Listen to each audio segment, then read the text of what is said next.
this is the end. The end, my beautiful friend, Jim Morrison of The Doors once said. Welcome to the final episode of Relearn. I'm speaking to you from Woollahra in Sydney. Woollahra is an Eora word which means campfire or meeting place.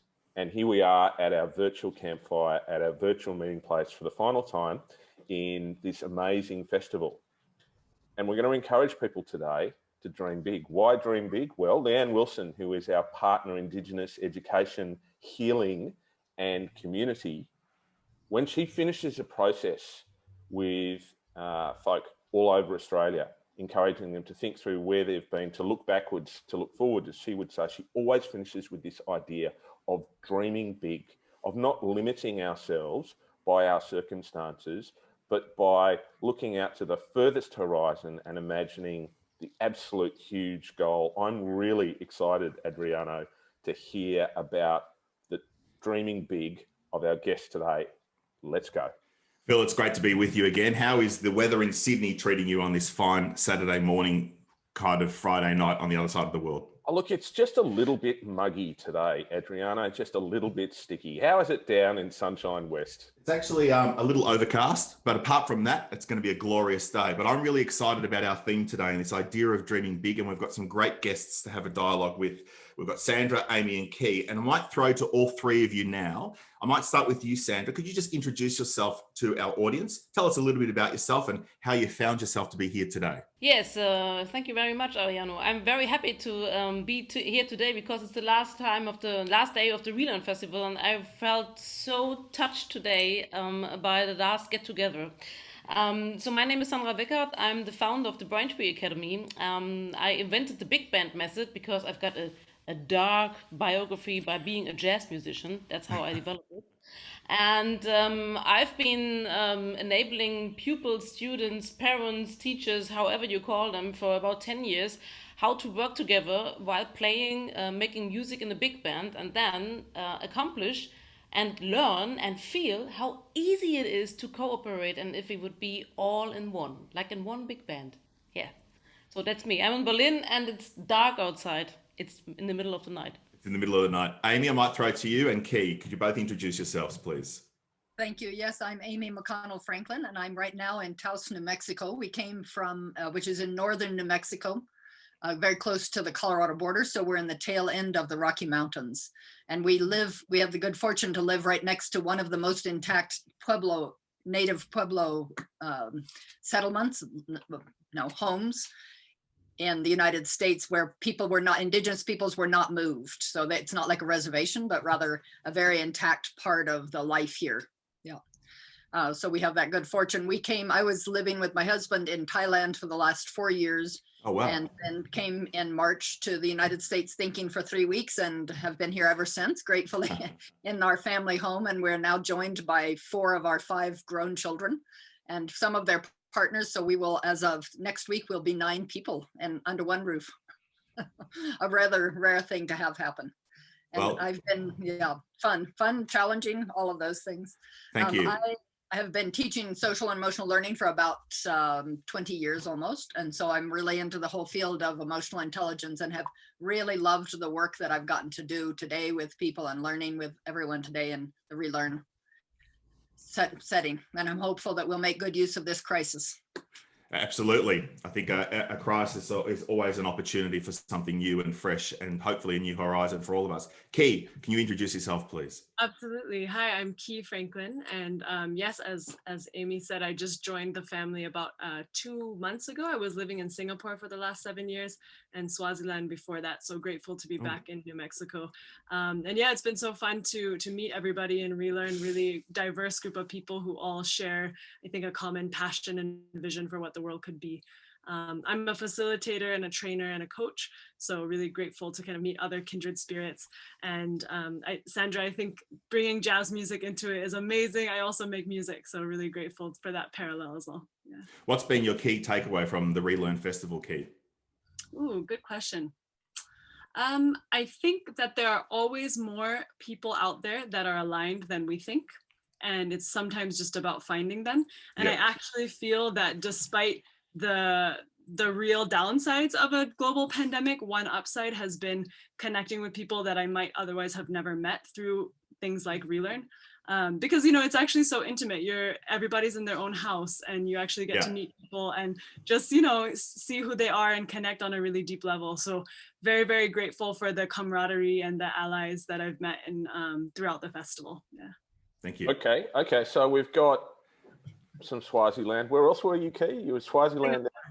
Yeah. In Singapore. Singapore, Swaziland, New Mexico, Berlin, Australia. So there's lots and lots and lots of amazing experiences there. We've got music, and I'm so glad we could get you on to the show, Sandra, because I'm dying to talk to you a little bit about music. Well, it's really important we have arts people on this show. Absolutely. And social and emotional learning. And we've got an art teacher as well too, which is possibly important as well too. I'm really interested in that notion that you raised, Key, of a common passion for what might be. Because that's what I've seen at Relearn, that notion of a common passion for what might be. Sandra, what is the thing that might be? What is the big dream that we can carry forward from here? So actually, Corona for me means and meant, of course, that my big dream actually comes true. To be honest, I mean, because of the situation outside in Berlin is a disaster, and the politicians do not really know how to deal with it. But they never knew it before, to be honest. Yeah, like this, and especially in education system. I don't know how you feel about how it's in your countries, but in Germany, especially in Berlin, the building of the education system is, to use one word, a disaster, because people do not connect. People are treated like you are a slave. You have to do what I say, and if you train you to become to work in a profession which doesn't exist anymore in 2 or 3 or 5 or at least 10 years, and everybody knows it, but they are unable to react. So what the big dream is, and what Corona is, shows that we are able to unite everywhere. We unite worldwide. Even this wrap-up podcast shows that we are able to unite. And the music, for me, because I've been doing music with all kinds of people in prisons, in schools, in companies, in Morocco, in Germany, in Bolivia. And if you do this, if you unite the people by doing music, then they learn so easily, and they are so happy because everybody gets the thing that he or she needs at this moment in the correct doses, and is happy connecting and producing the best result that he or she can do. And that's, for me, the big dream, that everyone connects with everybody via internet or music, whatever you want. And we build a future where the value of each individual, no matter where you are, is the same. The value of each individual, of each human being, no matter where you are, no matter where you're from, no matter which religion you have, or how much money you have, the value of human beings, and not only human beings, but like not people, but animals and plants and everything, we have the same value. And this Corona shows us that we can do it now, because the old system is crushed. Well, thank you, Sandra, for that. I mean, there's so much in this. There's a lot there that sounds very similar to what the sort of stuff that you talk about all the time, Adriana, about that sort of human-centered agency in the world, and that notion that every child is home to a life. If working with Adriana this year on the Game Changers podcast, if there's one thing he's taught me, it's that notion that every child is home to a life. Amy and Key, if every child is home to a life, what is your big dream? What are your big dreams? Good. I've been thinking about borders quite a bit, partly because we were living in northern Thailand, where it's one of the most protracted migration refugee situations in the world. So when I came back, our youngest son was like, "Mom, if there were no borders, there would be no refugees." I'm like, true, so true. One of those things that you don't, until someone says it, you don't get it. Like, yeah. So the same theme that you're speaking about, Sandra, about belonging and about everybody having a part. And when we look at nature, my goodness, all the diversity, and every piece has an important role. If you take out one piece, the whole system atrophies. You know, so, and like music, same, you know, that you take out one piece, you take out one part, and the whole thing's not the same. And so that sense of belonging, and I would add to that connecting. I think so many people do, as Key said, I want to connect. We want to connect in a genuine, authentic, respectful, dignified manner. Many people do, many more, I think. I think that piece of holding a mirror up as well as a window, in addition to seeing out, we also could see in. And we have terribly neglected that part of education. I mean, nobody has a chance to, or we say, oh, reflect this evening on something. It's like, no, if you value it, do it in the common time.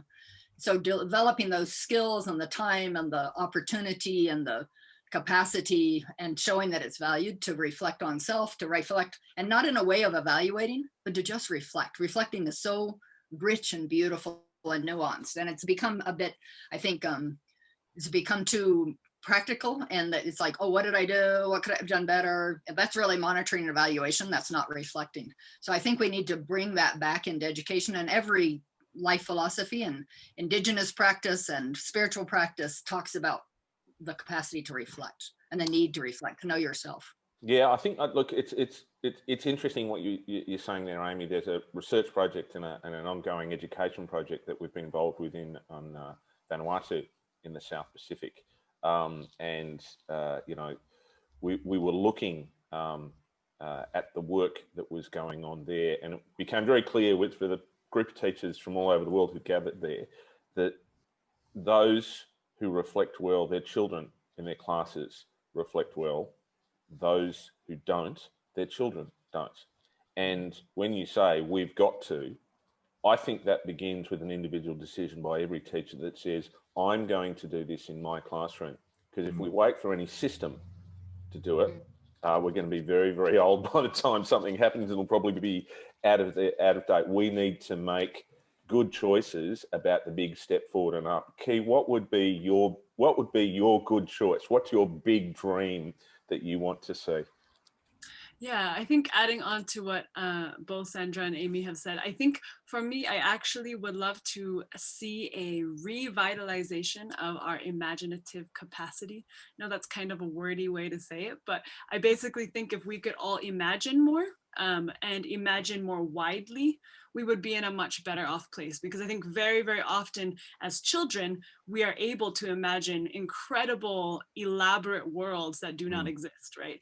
And as we become adults, we actually are asked to let go of some of those imaginings of what the world could be, what systems could be, what relationships could be.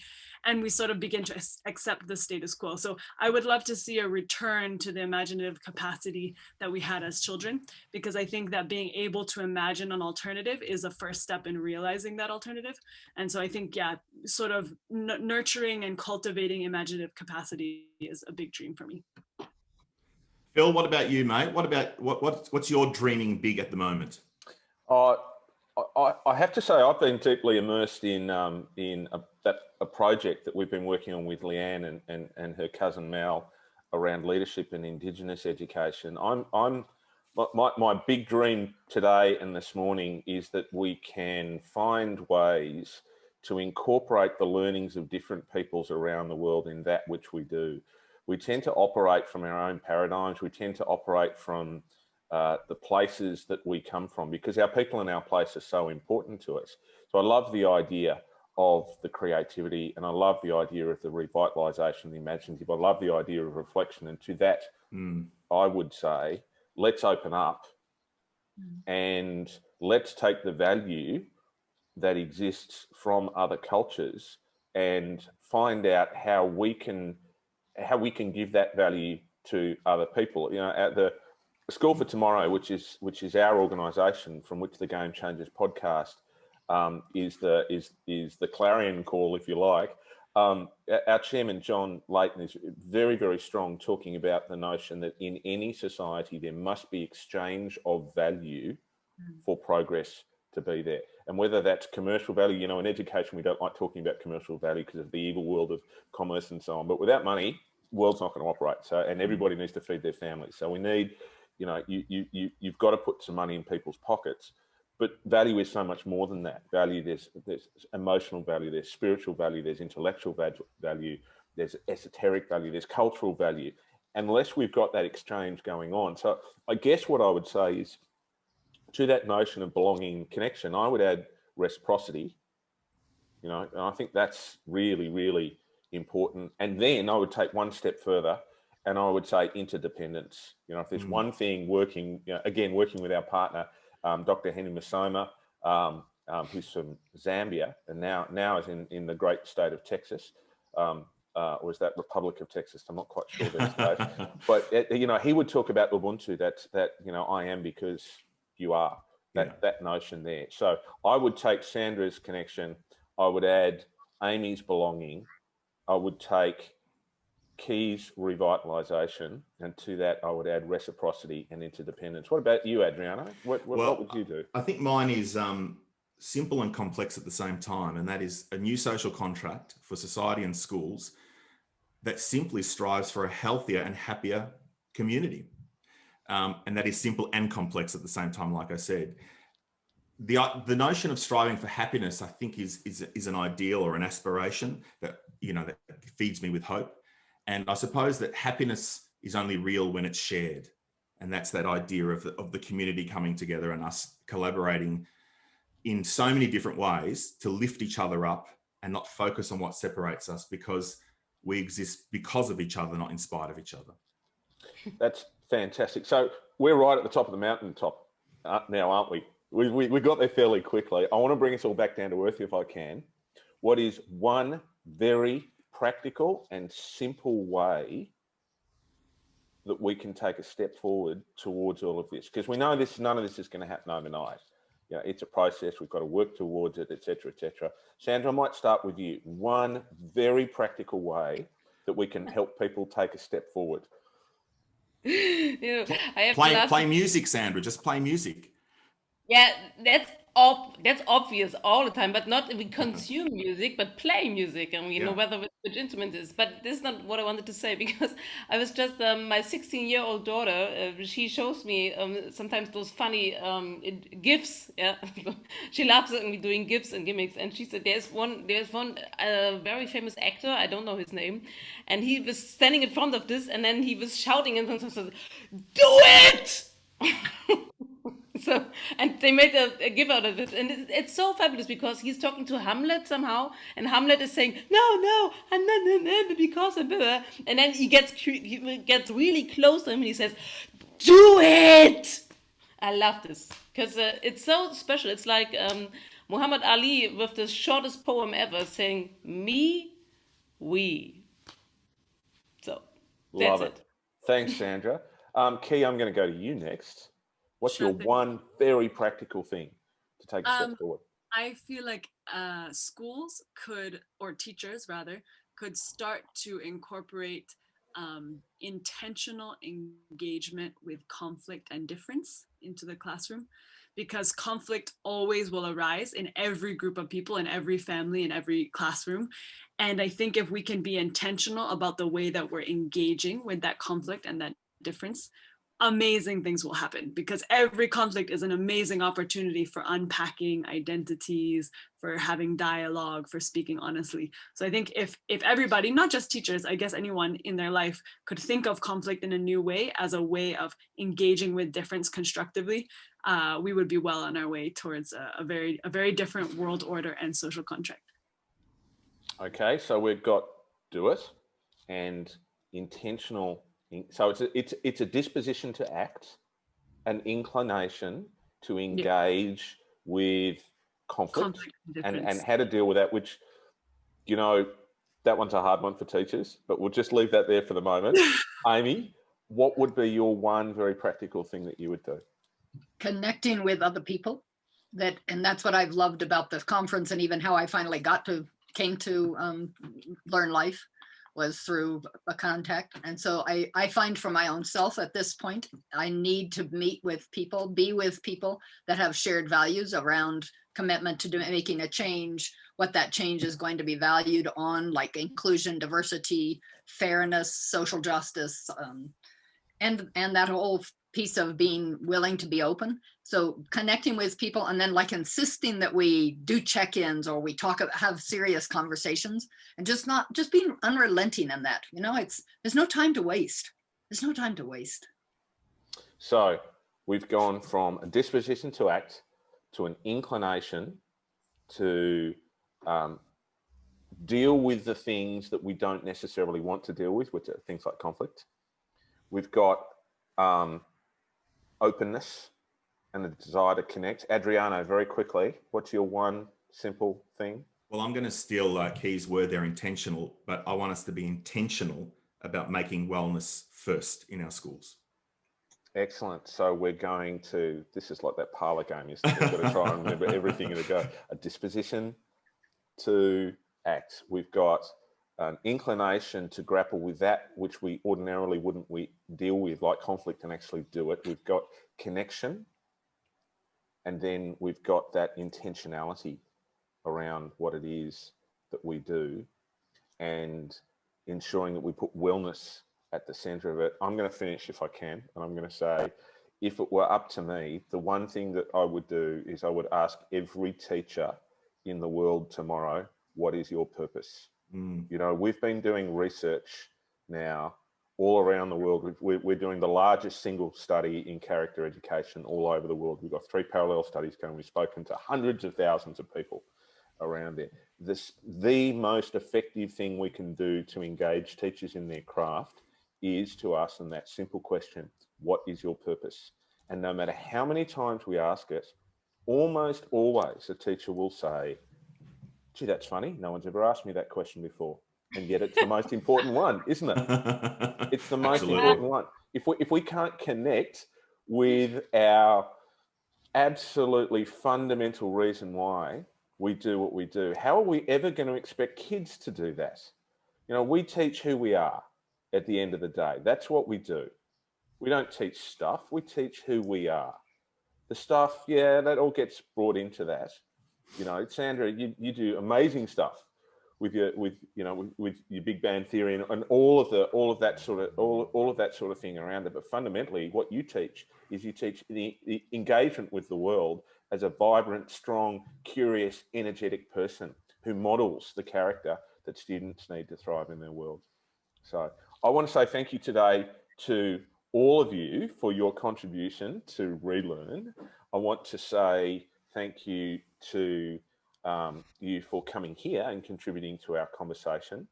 Adriano, I just want to say thank you to you for yet another blast in the background. Oliver, thank you for doing all the production. Thank you for churning out 16 podcasts in about 5 minutes over the course of these 2 weeks. Thank you to Lockie and Kyle for all the work that they've done. Thank you to Reese and to Brian and all the guys at Learn Life who've made it possible for us. And Relearners, thank you to you for everything you're doing. Keep the faith and let's go. The Game Changers podcast is produced by Oliver Cummins for Orbital Productions. It's powered by schoolfortomorrow.com and circle.education. It's available on Apple Podcasts, on SoundCloud, on Spotify and on Google. If you like what you hear, tell your friends, subscribe, like, you know what to do. Let's go.